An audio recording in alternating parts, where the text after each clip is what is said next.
For our top story, the Mirage Motel off Union Avenue was shut down in January by the health department for multiple code violations. But early on Easter morning, the motel was burned in a fire nearly a week after 15 people, including the manager, were kicked off property. Here's the latest.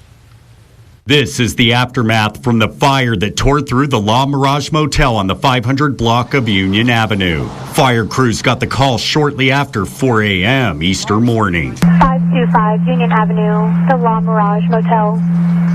First smoke and flames coming from the first story.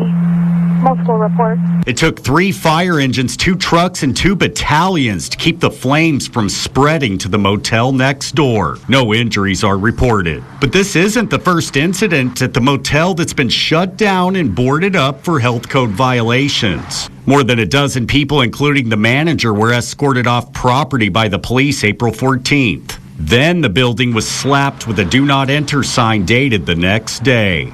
That was 5 days before the fire burst in the front office of the building Easter Sunday. People were on scene Sunday night shouting at the homeless living in encampments in the parking lot. Now get out of here before I call PPE. Some were still inside the burned remnants of the office that used to dish out cheap rates.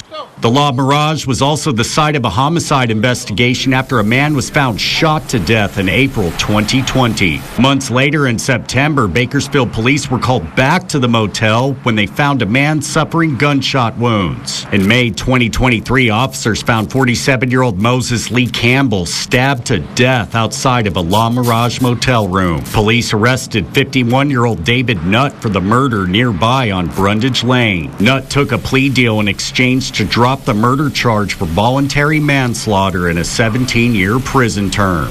Now, nearly 2 years later, crews investigate the cause of the fire at the vacant motel.